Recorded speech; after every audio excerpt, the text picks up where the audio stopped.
Tessa Reed's voice carried as if the walls had been tuned for her alone. My son wants to live with me, Your Honor. On the wooden bench, I, Margaret Bennett Jacobs' mother, kept my hands folded to stop them from shaking. 8 months since we lowered my boy into the ground, and here I was, fighting for the only part of him that remained in this world, 12-year-old Noah. Noah sat 2 rows ahead in a charcoal sweater and a 2-neat tie, hair combed flat, the way Tessa preferred for important days. She'd insisted on presentable. This from the same woman who didn't notice he'd worn the same hoodie 3 days straight last month. My attorney, Ms. Patel, leaned close. Remember Margaret family court defaults to reunifying with the parent? I nodded, though my stomach didn't. Judge Harrington adjusted his glasses and addressed Noah directly. Mr. Reed, I've heard your mother. Do you want to live with her? The room quieted so completely I could hear the faint whir of the ceiling vents. Noah rose, limbs long, jaw still soft with childhood, and touched the phone in his pocket like it was a talisman. Jacob's eyes looked out of his boy's face, and for a moment my grief flared clean and blinding. Your Honor, Noah said, voice steadier than mine would have been. May I show you something first? He lifted the phone I'd bought for his birthday after Tessa missed the upgrade appointment 3rd time in a row. Tessa was already on her feet. Objection. Whatever my son recorded was made without my knowledge. That is illegal. In juvenile custody matters, the judge interrupted calm as stone. This court has latitude to hear material that may clarify the child's circumstances. I will determine admissibility after listening. Proceed, Mr. Reed. Noah thumbed play. Tessa's courtroom polish cracked in the tiny tinny version of her that spilled from the phone's speakers. Put that backpack down, Noah. You're not going to your grandmother's tonight. You said I could since you and Dylan have tickets. Plans change. Dylan thinks it looks bad if you're always at her house. A clatter. A long breath. Once this custody circus is over, you won't be going there as much anyway. And stop arguing. God, you're just like your father, always making things difficult. Silence on the recording, then Noah's smaller voice. Can I at least finish my math at Nana's? She helps me. No. And there's more. After we get through court, we're moving to Austin. Dylan's job includes a place with a pool. You'll love it. What about Nana Maggie? My friend's dad's track coach wanted me to try out. Enough. You're my son, not hers. I decide what's best. A door. The hard slam carried across the courtroom like a gavel. Noah stopped the audio. Judge Harrington's expression didn't shift, but his eyes had. He turned to Tessa, Ms. Reed. She folded herself into sorrow like slipping on a cardigan. Your Honor, since Jacob's death. I've been under extraordinary stress. Sometimes I misspeak. Noah knows I adore him more than anything. The copper taste of restraint touched my tongue. Extraordinary stress, I thought, and pictured the nights Noah arrived at my porch with unfinished homework and a rumbling stomach the texts sent at 10:50 p.m. Can Noah sleep over because Dylan had gotten concert tickets? Is there anything further, Mr. Reed, the judge asked? My grandson's fingers trembled, but his voice did not. Yes, sir, from later that night. He scrolled and pressed play again. Different tone, the hush of a hallway. Tessa's voice lowered. Look, once I have full custody, we can finally use the education and living expenses clauses. The trustee can't block everything. A man's voice, Dylan, smooth as oil, and the insurance money. The house is mine already, Tessa said, impatient. The policy went into Noah's trust. In Texas, we can petition to be sole trustees. Once it's in our hands, we can plan properly. Ms. Patel didn't move, but I felt her attention sharpen to a point. So did the judges. When Noah stopped the recording, the courtroom exhaled as one organism. Judge Harrington removed his glasses and pinched the bridge of his nose. We will recess for 30 minutes. When we reconvene, I will hear closing statements. In the corridor outside the marble floor, cold through my shoes, Ms. Patel squeezed my arm. That changes the weight of everything she said under her breath. Financial motive is the one thing a family judge refuses to ignore. I couldn't answer. Noah stepped beside me and slid his hand into mine the way he hadn't since 4th grade when he decided he was too old for that. The gesture pierced me cleanly. I'm sorry, Nana, he whispered. I didn't want to embarrass her. You didn't, I said. You told the truth. Tessa passed eyes bright with a hard glassy shine that never reached her mouth. She did not look at Noah. Back in courtroom 3B, the hum of fluorescent lights seemed louder, or maybe that was my heart. Counsel spoke words about stability and best interests, about continuity of schooling, and the length of time Noah had been in my home these past months. Tessa's attorney tried to spin misunderstood finances poorly phrased, taken out of context, but the recordings lay between us like a field of nails. Judge Harrington replaced his glasses, reviewed his notes, and looked at Noah once more. Mr. Reed, do you understand what is happening? Yes, sir, Noah said. I live mostly with my grandmother. I want to keep doing that. The judge nodded. All right. He addressed the room, voice measured. The court has heard and considered testimony exhibits and recordings presented. There is credible evidence of potential financial exploitation should custody be awarded without safeguards. There is also evidence that the child has spent a significant amount of time with his paternal grandmother and is stable in that environment. Accordingly, effective immediately, temporary physical and legal custody of the minor, Noah Reed, is granted to his paternal grandmother, Margaret Bennett, pending a full home study and psychological evaluations of all parties. For a heartbeat, the words did not land as if they needed air between bench and floor to become real. Then they did. Tessa's chin lifted, the muscle in her jaw worked. My knees wanted to give, but I remained standing because Noah was watching and I had promised myself I would not fold in front of him again. Visitation, the judge continued, will be scheduled and supervised as appropriate. Counsel will coordinate with the clerk. Court is in recess. The gavel's tap was almost gentle. Papers rustled, feet scuffed. Ms. Patel gathered our folders, slid a reassuring glance into my peripheral vision, and murmured logistics I scarcely heard. I felt Noah's shoulder brush my sleeve. When I turned, he was there, 12 small and unbreakable in the way only children are, looking relieved and wary at once. "We'll go home," I said. It wasn't triumphant, it wasn't even relief. It was a sentence with 4 plain words and the exact weight of today. As we stepped into the gray afternoon, the order in my bag felt heavier than paper. We left the courthouse with the order tucked inside my bag as if it weighed more than paper. Noah rode in the passenger seat, the tie already loosened, the sweater folded into his lap in a neat square he'd learned from his father. At a red light, he pressed the heel of his palm to his eyes, not to cry but to quiet everything that had been too loud all morning. At home, the blue room, waited, posters of constellations, a shelf of paperbacks he rereads out of comfort rather than curiosity, the old quilt my mother stitched the year Jacob was born. Noah's backpack thumped beside the desk. He rested his forehead against the doorframe and breathed in the lemon cleaner I'd used the night before. "Grilled cheese," I asked from the hall, because the ordinary is its own medicine. He nodded. "Please." He ate like a boy who hadn't had breakfast, which he hadn't, because court mornings are busy, had been the excuse.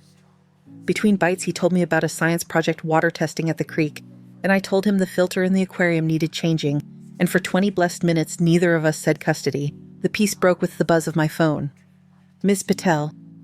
I put it on speaker so Noah could hear what was his to hear. "Opposing counsel is filing an emergency petition," she said. "They'll argue the recording is inadmissible and claim Noah was manipulated. The judge will set a quick hearing. Don't panic, we'll meet it head on." Noah went very still, a way of listening he'd picked up from Jacob, who never interrupted the way of bad listeners. "I wasn't manipulated," he said to the air. "I didn't want to lie." I touched his shoulder and felt bone through the neat sweater he'd folded. When we ended the call, I texted my daughter Elena on the West Coast, temporary custody granted. "Emergency hearing coming. He's okay for now." Her reply came in a surge. "I can get 2 weeks off. Flight tomorrow. Let me handle logistics. Love you." Night fell with the heft of a tired animal. I checked the door twice and then again. Noah slept in the blue room, the light bar on his desk turned to the faintest constellation glow. At 3 a.m, the world shattered.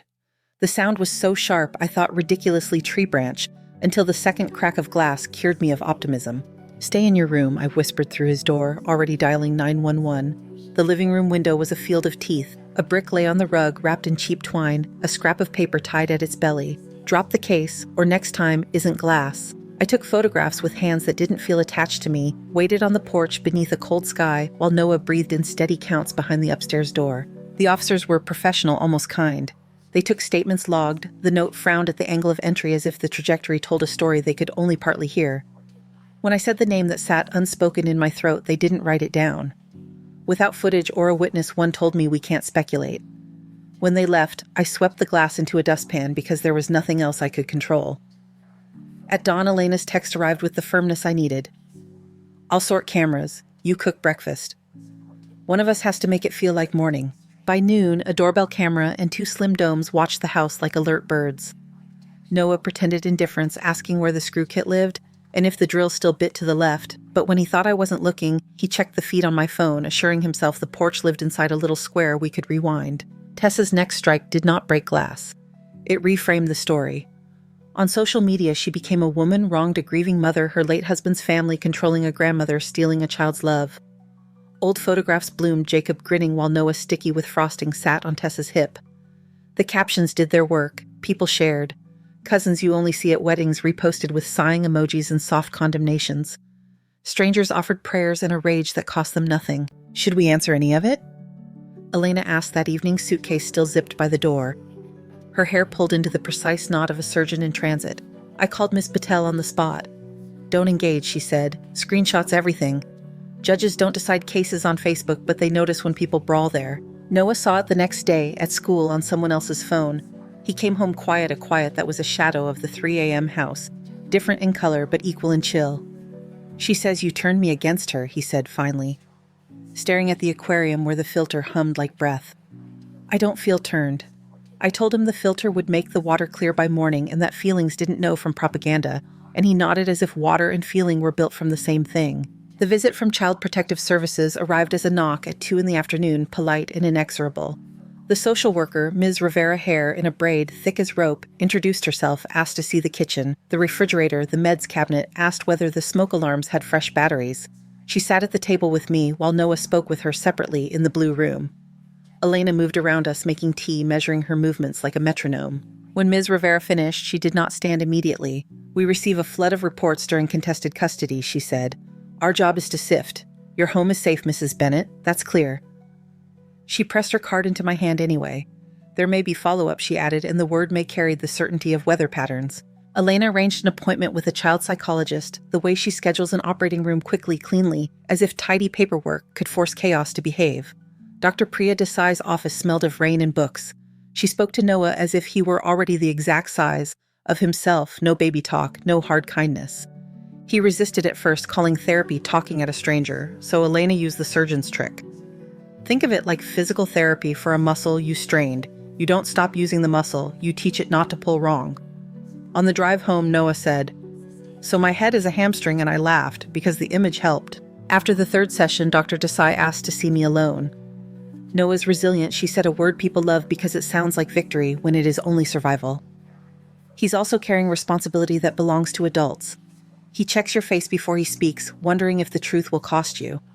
I'd like to put his communication with his mother through a monitored channel for now. He showed me messages that ask him to choose loyalty in exchange for peace. It isn't fair to make him negotiate on those terms." Ms. Patel petitioned for a co-parenting app that timestamps and archives everything. The judge signed the order same day, a simple signature that moved the conversation out of the dark corners of Noah's phone and into a place with fluorescent lights. Neighbors started showing up at my door with words and little folders of proof.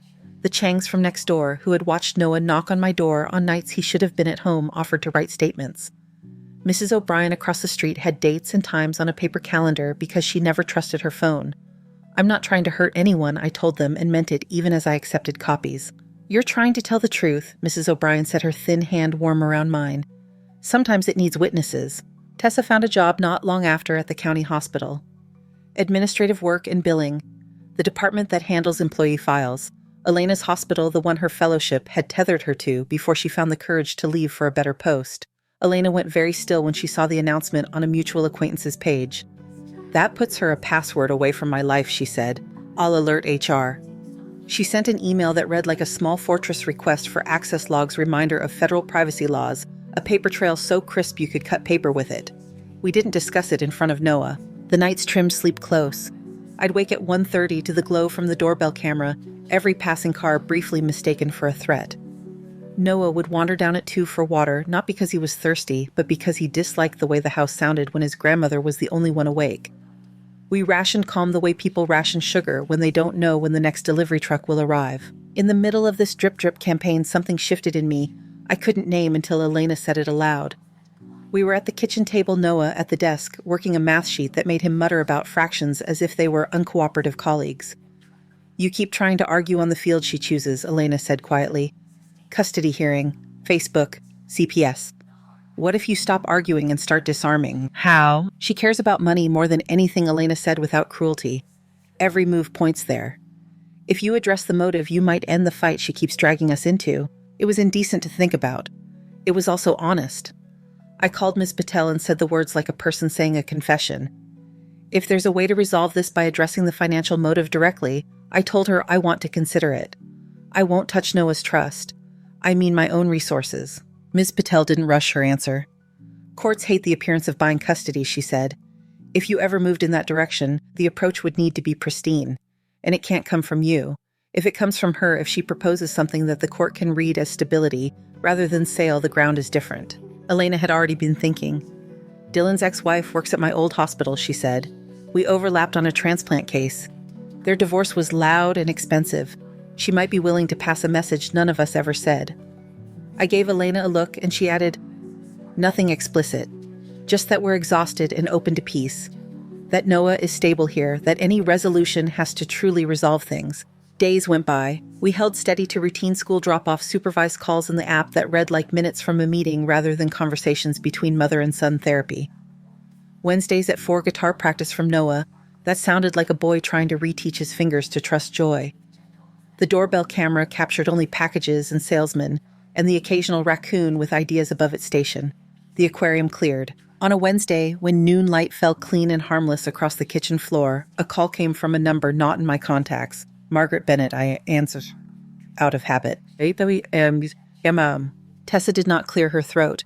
She did not apologize for the hour or the months.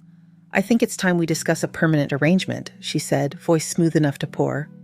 Something that benefits everyone. I stared at the lemon tree outside the window, the way a green fruit will look more yellow if you need it to ripen. What kind of arrangement, I asked. I'm relocating, she said.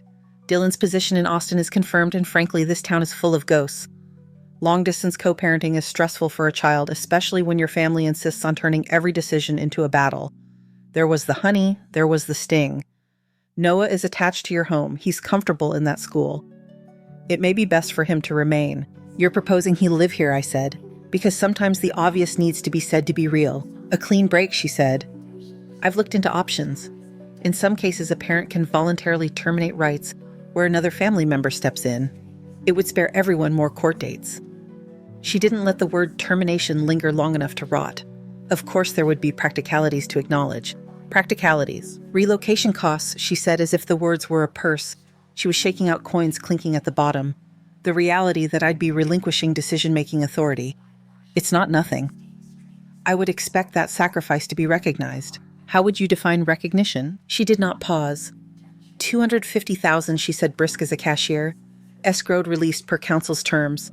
Then I sign and you keep your tidy life and Noah keeps sleeping through the night. In the long second that followed, I heard the aquarium filter the refrigerator hum, a neighbor's lawnmower cutting a straight line. I pulled a pen toward me and wrote the number on the corner of a grocery list because I wanted to see how ink made it look smaller than it sounded. I'll speak with Ms. Patel, I said, the words measured. We'll need to handle any discussion entirely through counsel. Of course, Tessa said businesslike. You can let me know. She hung up without a goodbye. I stood at the kitchen counter with the lemon light on my hands and the number dark on the paper, and I did the one thing left to do when everything else is noise. I called my lawyer. I called Ms. Patel from the kitchen with the number Tessa had named still inked in the corner of my grocery list. She used the word termination. I said steady because steadiness is what lawyers deserve in exchange for clarity. $250,000 through counsel. A clean break. Ms. Patel listened without jumping in a habit I'd come to rely on. All right, she said finally. If this proceeds, it cannot look like purchasing custody. It must read as the adult proposing a course that maintains the child's stability and reflects her independent choice. Everything through counsel, no private side conversations. If she wants this, she will have to say so on the record. Elena thinks escrow, I added. A small release at signing. Remainder after court approval and verified relocation. Non-disclosure, so. Noah isn't trapped under other people's versions of his life. Those conditions protect you, Ms. Patel said. They also reassure the court. I'll prepare a framework. If there's side bites, we will meet in a public place in daylight with coffee, because litigants behave better when someone is calling names for lattes 10 feet away. 2 days later, we were there, 3 cups between us, at a corner table of a Starbucks with windows from floor to ceiling and a line of commuters that never quite ended. Elena sat to my right, hair braided back, the posture she uses in operating rooms when the heart of a small person is inside her hands. Ms. Patel arranged her folders by color: green for settlement, blue for court, red for contingencies. Let me carry the talking, she murmured. If Tessa turns to you, redirect to me. Anything emotional gets rerouted to practical, and practical gets stapled. Tessa arrived on time with a man whose suit had the gleam of a magazine page. Gregory Walsh, he said, offering a hand that felt like a paperweight. Tessa did not look rumpled or wrecked. She looked precise. Dylan waited outside in the parking lot, leaning on the hood of his truck, scanning the street as if expecting applause. Introductions passed like coat checks. Ms. Patel slid a 1-page outline across the table, its bullet points crisp as newly cut fruit. Your client has indicated an interest in a permanent arrangement that leaves the child with my client, she said. We understand she intends to relocate. Our terms address logistics. Walsh scanned quickly the way practiced readers do. He paused at the first header. Escrow, he read aloud. 15% released at execution of a preliminary agreement. 85% upon court approval of termination and verification of relocation to Travis County, Texas. His gaze flicked up. 15 is low. It's enough to bind the agreement and not enough to reward second thoughts, Ms. Patel said. Verification of relocation includes a signed lease utility activation and employment letter. Tessa's mouth tightened, not quite a frown. That could take months. Roughly 60 days, Ms. Patel said. Our court moves swiftly when the parties align. Walsh continued down the page. Non-disclosure, he said. Mutual. No discussion of financial terms publicly or with the minor child. The existence of an agreement can be acknowledged. Its contents remain confidential. That's standard, he added this time to Tessa, and she nodded without looking at me. There's also a clause here, Walsh said, tapping the paper restricting Ms. Reed from reestablishing residence in the county for 2 years following court approval. Elena answered that one, her voice steady as a metronome. The court will require a basis for termination beyond money. Tessa's relocation is that basis. The restriction ensures the narrative is truthful, a genuine move for work and life, not a weekend rental designed to paper a case. Walsh leaned toward Tessa. Their whisper was quieter than the espresso machine, but had the same steam in it. He straightened. We can accept the structure, he said, with 2 modifications. 25% at signing, and specific language defining verification of relocation, so there's no wiggle. 25 rewards delay, Ms. Patel said. 20 is my ceiling. She wrote the number in the margin, a swift stroke of pen that turned talk into ink, and we will define verification precisely. They pushed and pulled over, phrasing the way people in boats test lines not to untie just to be sure what holds will keep holding. Tessa asked one question that did not belong to law. Noah's things, she said suddenly. His clothes, his devices, the medals from track. I want to make sure he keeps the ones Jacob hung with him. I felt my ribs change shape. We'll arrange a time, I said, keeping my voice as neutral as a calendar. He'll be out with Elena. You can pack what he needs and mark what should come to my house. She nodded once, a movement so small I couldn't tell if it meant thank you or good or simply noted. Walsh closed his leather folder like a book at the end of a chapter. We'll revise and circulate by tomorrow, he said. Assuming no surprises, our side is prepared to move. On the drive home, Elena watched the road, head on her hands, at 10 and 2. Do you think she'll sign? She asked without looking away. She already did, I said, not because paper existed, but because the choice had already been spoken into the air. 3 weeks slid into the shape of a process. The preliminary agreement went to escrow, 20% clipped off like a corner for postage. Ms. Patel filed petitions and notices, words that make courts move. Tessa chose a Tuesday between noon and 3 to pack. Elena took Noah to the Science Museum to watch glassblowers make light behave like honey. I changed sheets and vacuumed and stayed out of rooms where I would be tempted to count what left. At 12:40, my phone rang with Tessa's name. Everything is boxed, she said, voice flat as a receipt. The track medals are in his top drawer. The things he asked for are labeled with his name. Thank you, I said, for lack of another thing that would not tilt the ground beneath either of us. He asked me a question, she said. He asked why the money mattered more than he did. She said it without heat, as if quoting a line from a book she hadn't realized she'd written. I told him I am not built for the mother he needs. That I tried because Jacob wanted a family. That it would be worse if I stayed and failed him slowly. I held the phone, feeling the truth with its sharp and blunted edges both. Noah has a way of forgiving people, I said. It wasn't a compliment and it wasn't a confession. It was a fact as simple as his height measured on the doorframe. He said he hoped I'd be happy, she said, and hung up. The hearing came in late summer light. Courtroom 3B looked less like an exam you hadn't studied for and more like a room where people would speak and someone would write what was said, and then the day would move forward. We sat together at our table, Ms. Patel with her notes, Elena with her stillness, Noah with a tie he tied himself in a jacket that now pulled a little at the shoulders. Tessa sat across the aisle, hair pinned back, a gray dress that erased personality, Walsh beside her, flipping to the tab he'd prepared for voluntary termination.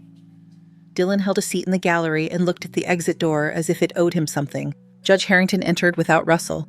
The clerk called the case. Ms. Patel summarized cleanly the guardianship sought, the agreement appended, the relocation documented, the evaluations completed. Walsh followed with language about alignment, about the intent to minimize conflict, about a mother making a choice that preserves a child's stability. The judge turned to Tessa. Ms. Reed, he said, not unkindly, you have petitioned this court to terminate your parental rights.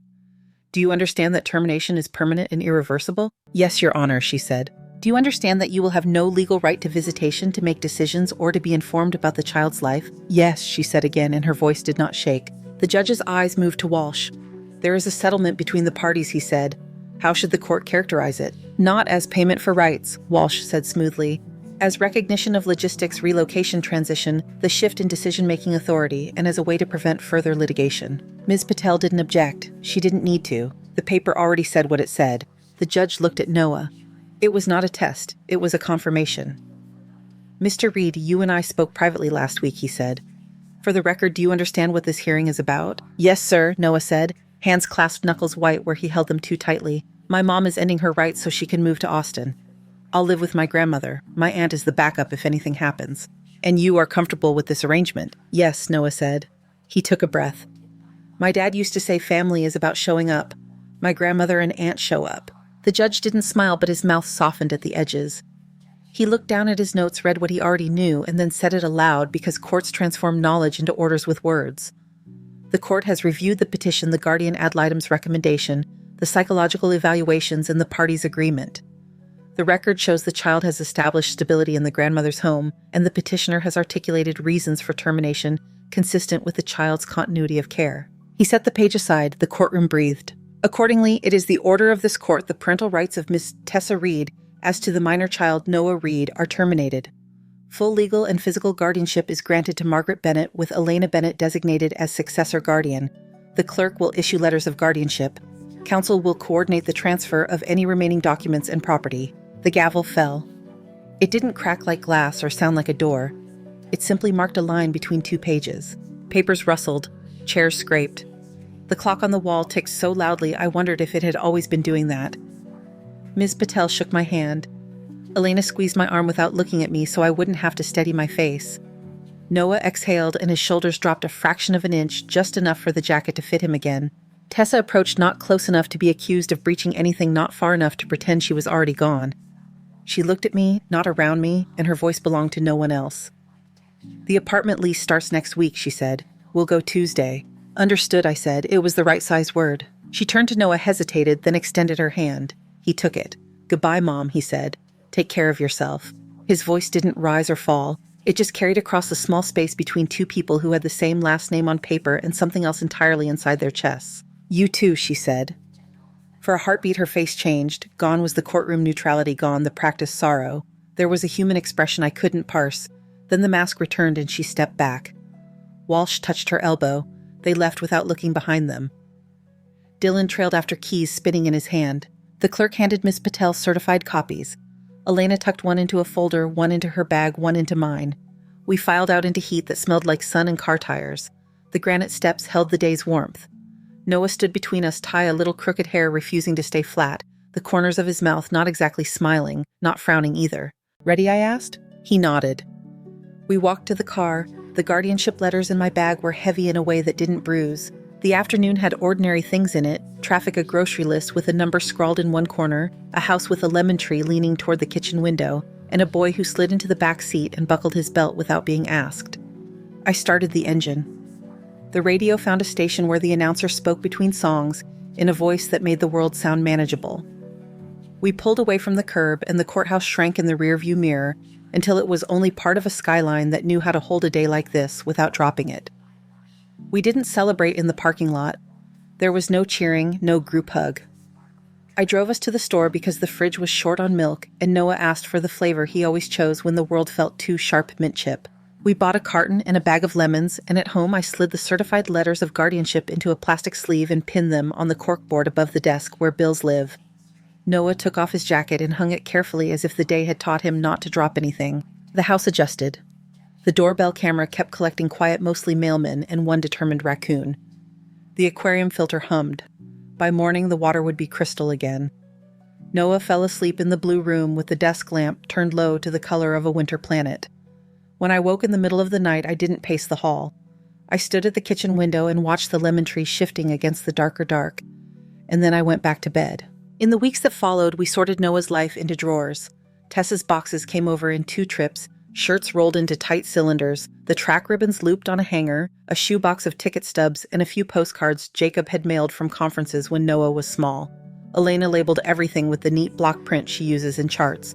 We said very little while we worked. Some days, quiet carries more than speech. The co-parenting app deactivated. The last message on the thread was the system itself announcing that no further communication would be recorded. Dr. Desai kept Wednesdays at 4. Noah asked fewer questions about where to put her and more about how to time his creek samples to catch the difference after rain. At the door frame between kitchen and hall, the pencil marks rose 12 years, 12 and a half, 13. The newest line sat a thumb's width above the last. Elena returned to her hospital and began calling on Sunday evenings from a couch that changed with the light behind her. She came for weekends twice that fall. When she left, she wrote notes for Noah in an envelope marked open when you have a test, open when your guitar sounds off, open when you think you can't. He opened them slowly like a ration you trust more for being measured. The neighbors kept waving from their porches, but the knock-and-offer cadence stopped because there was nothing to offer, nothing to fortify against. Mrs. O'Brien brought a pie one afternoon and didn't stay. She set it on the counter, squeezed my fingers once and said, "You look taller," which I later understood she meant for both of us. Late summer swung into fall. We kept school drop-offs and library runs and dinners that were sometimes elaborate and sometimes eggs. The guardianship letters yellowed a shade on the corkboard as if air were proof of use. In December, Noah came home with a permission slip for a regional science fair and a list of requirements longer than my grocery list. We built a trifold display with lines straight enough to satisfy Elena when she arrived the night before and aligned the graphs with a ruler she produced from her bag, like a magician with a coin. On the morning of the fair, Noah stood in his room in a new shirt that didn't quite know his shoulders yet. I watched him adjust the collar in the mirror and thought of Jacob's hands teaching a 4-year-old to fold a sweater, smoothing down the edges, because neatness can feel like control. Noah caught my eye in the mirror and grinned a quick flash that left its echo even after his mouth fell back to neutral. "Ready?" he asked. "As I'll ever be," I said, and we both pretended that meant only tape and thumbtacks. He didn't win that day. He placed second, and the judge asked if he'd considered adding samples from further upstream, and Noah nodded the way you nod when your mind is already 30 steps ahead. We stopped for burgers on the way home and didn't talk about results, only about whether the creek in spring would behave like the creek in late autumn. When we pulled into the driveway, Mrs. O'Brien waved from her porch. The lemon tree dropped one fruit at that exact moment, the thud soft as a punctuation mark. In the early spring, the blue room took on a new brightness. We painted the desk the color of rainwater. Noah taped a tiny paper fish to the side of the aquarium and made the joke no one can resist about cheering the filter along. I planted herbs in a long box outside the kitchen window because I'd never grown anything on purpose and wanted to try. We measured basil in time. One May evening, Dr. Desai came for dinner. Elena had flown in for a conference and came straight from the airport with a tote bag and a bundle of asparagus. I made lasagna because I knew how to make it without watching. We ate at the table that had been the center of so many different kinds of days: school forms, calls with lawyers, guitar practice, a birthday where the cake slumped and still tasted of lemon. Dr. Desai waited until we were on second helpings to say, I asked Noah if he was comfortable with me using some of his case anonymized for a presentation about how children stabilize around reliable routines. He said yes. Noah shrugged, not embarrassed but aware of himself. It might help someone who thinks they're the only one, he said, as if that were as simple as adding upstream samples. After dishes, he disappeared upstairs and came back with his tablet. He set it on the table with the deliberation of a person placing a small important thing where it can be seen. I found something while organizing files, he said, not looking at me yet. It's a recording, not the one from court. He pressed play. Tessa's voice filled the kitchen, quieter than it had sounded in the courtroom, the kind of voice people use in hallways. It doesn't come naturally to me, she said. Your grandmother is good at this. I am not. Noah's voice was smaller, thinner with an earlier month. Then why are you fighting? Her sigh was audible, not theatrical. Because that's what people expect. Because saying it out loud makes it real. The recording ended there. The aquarium hummed. Somewhere a neighbor closed a car door. Elena looked at me, then at Noah. When did you make that one, she asked. 2 weeks before the other, he said. I thought about using it. It sounded like an answer. But then I heard the money talk and realized playing this would be like... He searched for the word and found it, punching down. I wanted the judge to see the part that didn't make me feel like I was breaking her, just the part that made the decision clear. He wasn't grand about it. He didn't deliver it as a revelation. He said it the way he talks about changing the aquarium filter. This is the thing you do when you want the water to run clear. Are you angry? Dr. Desai asked, not guiding him to either yes or no. Not the same way, he said. Sometimes I think about her, not all the time. Sometimes I remember when she painted flames on my bike with a toothpick because I wanted it to look fast. I don't want to forget that, even if other things were louder later. He slid the tablet toward me and let me decide whether to play it again. I didn't. I didn't need a second listen to know what it contained. The doorframe marks were answer enough. We ate the cake Mrs. O'Brien had brought over that afternoon for no reason, which is a reason as good as any. Elena took 2 plates to the sink and left the water running too long because her thoughts were elsewhere. Dr. Desai asked Noah about the layout of his new graphs and whether he'd thought to change the scale to show smaller variations. He lit up in the way he does when someone meets him at the exact altitude of his interest. When the dishes were done and the house was full of the comfortable scrape of chairs and the measuring of leftovers into containers that never quite matched their lids, Elena gathered her tote. She hugged Noah brief and fierce and kissed my cheek. "Call me if the basil even looks at you wrong," she said, and left us with a laugh that made the lemon tree outside seem less like a plant and more like a blessing someone had planted for us long ago. Noah went upstairs to read and then to sleep. I stepped onto the back steps with a mug and let the air settle around me. The lights on the cameras blinked their slow, patient blinks. Somewhere in the neighborhood, a dog barked without urgency. The lemon tree shifted leaf against leaf, a soft conversation. Inside the aquarium, Filter kept humming the song of small persistence. In the blue room, a boy breathed the quiet, even rhythm of a day laid down and kept. I sat until the mug cooled and the porch boards lost the heat of the day, and then I went in, turned off the kitchen light, and checked that the guardianship letters were still pinned where they belonged. They were. The house held. The night did what nights do, made a room for sleep, left a place for morning. Thank you so much for listening to today's story. If this story resonated with you or made you reflect, I'd love to hear your thoughts, so feel free to share them in the comments below. And don't forget to like, subscribe, and hit the notification bell so you won't miss the next story. I'll see you next time as we continue exploring more journeys and lessons together.